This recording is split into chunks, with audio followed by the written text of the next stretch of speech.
to discuss the importance of having a role model or having a mentor. For myself, I didn't always feel that I had a mentor. And when I was asked to do this, I was like, why me? But then it came to me. You know, a lot of times I look to my family and all as a mentor, but I remember the day I decided to give my life to Christ. I was 15 years old, and I was sitting on my steps, chilling on Lexington Street, and my neighbor, she comes out her house. She lived on the corner from me. I'm fifth house from the corner, and she's on the corner across the street, and she saw me sitting there, and she said, "What are you doing?" And I told her, I said, "I'm just sitting here." Had the cordless phone next to me. Probably dating myself.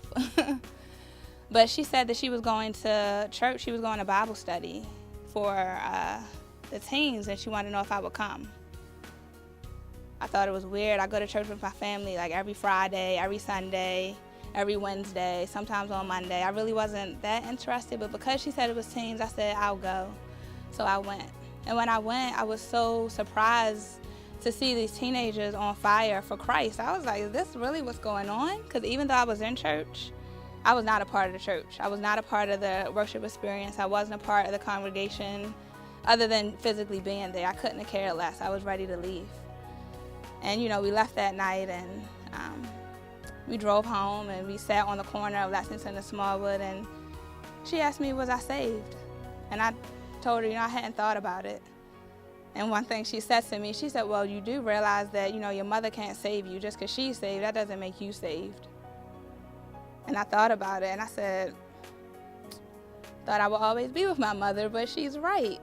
You know, and she explained to me that I didn't want to harden my heart towards Christ, because that was just going to make my heart more hard towards him and make it harder for him to get to me. And that's when I broke. I was like, well, let's just do this now. Let's handle this now.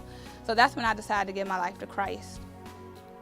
From there, unfortunately, I wasn't on the straight and narrow all the time, but you know, He's always been behind me my whole life. It's amazing. He just would put people in my life to just push me towards him to the point where it got on my nerves. You know, I went to college and I had a mentor. Her name was Miss Johnny Little. I didn't even ask for a mentor, but they just signed me up. And she would just call me in her office and she would talk to me about church. And I would be like, how did this happen? What is going on here? I had a math teacher. I can't remember her name, but it was the same thing. She would literally send the van at church to pick me up, at school to pick me up for church. It was a little overwhelming, but I'm just saying all that to say that it's just really important, you know, to have that person in your life that could really guide you and lead you down the path you need to go. You never know. And whenever I would get stuck, I always look to God, because he's the source of my strength. You know, it came to a point I stopped going to church, and I was looking for a church home, and I just told God, I don't know where to go. And I went to a couple of churches. It was kind of not the place for me. And I finally found Set the Captives Free in 2008.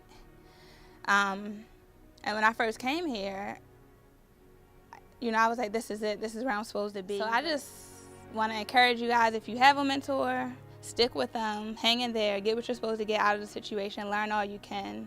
If you can be a mentor, be a mentor. If you see someone that needs help, help them.